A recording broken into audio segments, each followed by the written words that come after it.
এই ভিডিওটা খুবই একটা ইম্পর্টেন্ট ভিডিও আপনার জন্য, কারণ হচ্ছে ফাংশনটা খুবই সহজ কিন্তু বিভিন্ন কাজে বিভিন্ন ক্ষেত্রে এটা ব্যবহার হয়। তো অফিসিয়াল কাজে এই ধরনের সমস্যা অনেক সময় হয়, যে আমাকে এক ভাই ছবি দিয়েছিল যে স্ক্রিনশট দিয়ে, যে তার ডাটা এন্ট্রি আছে এভাবে, এখানে দিন এবং মাসের এন্ট্রি আছে, সে চাচ্ছিল এখানে ইয়ারটাও থাকবে। তো এখানে দেখুন আমার এই ফর্মুলাটা তাকে করে দিতে হবে। তো এই সেম কাজটা আমি এখানে ফাংশনের মাধ্যমেও করতে পারবো, প্লাস হচ্ছে ফর্মুলা দিয়েও করতে পারবো।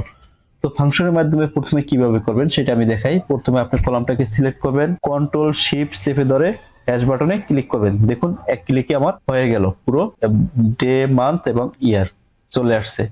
একদম সিম্পল লজিক।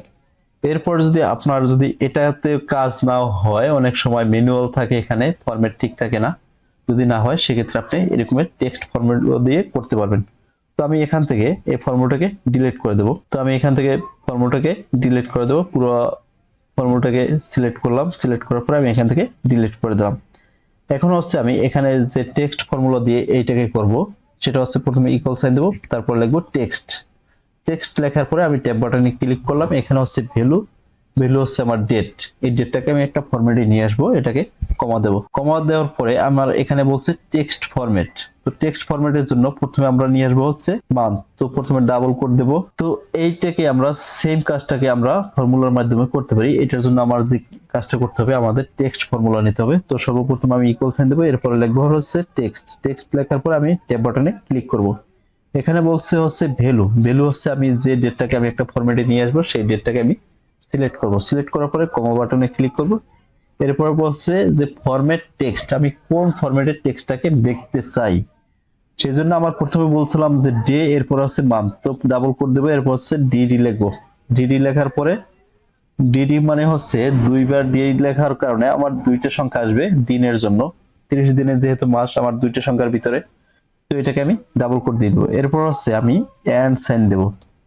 এন্ড সাইন দেওয়ার পর আবার ডাবল কোট দেবো। এন্ড সাইন মানে হচ্ছে আমার দিন নিয়ে আসলাম, এরপরে মাস, এরপর বছর।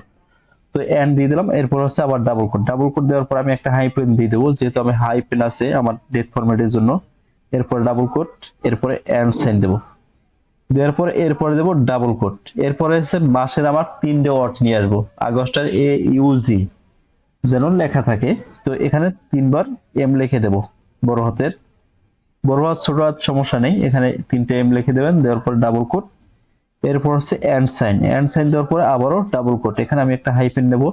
হাইপেন নেওয়ার পর ডাবল কোট, এরপরে আবার এন্ড সাইন। এরপর হচ্ছে আমার ইয়ার নিয়ে আসতে হবে। ইয়ারের জন্য 2টে ওয়াই, ইয়ারের 2টে সংখ্যা নিয়ে আসবো। তো 2টে সংখ্যার জন্য ডাবল ওয়াই। এই যদি 4টা সংখ্যা নিয়ে আসতে তাহলে 4টা ওয়াই দিয়ে দেবেন।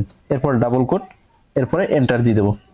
দেখুন আমার ফরম্যাটটা হয়ে গেছে খুব সুন্দরভাবে। এখান থেকে আমি যদি প্লাস আসার পর ডাবল ক্লিক করে দিই, আমার এখানে নিচে এখানে ড্র্যাগ করে দিতে পারবো ম্যানুয়াল। তো ড্র্যাগ করে দিয়ে নিচে চলে আসছে, এই দেখুন ফরম্যাটটা হয়ে গেল। তো আশা করি পুরো বিষয়টা আপনারা বুঝতে পারছেন। আজকে এই পর্যন্ত, সবাই ভালো থাকবেন। আসসালামু আলাইকুম।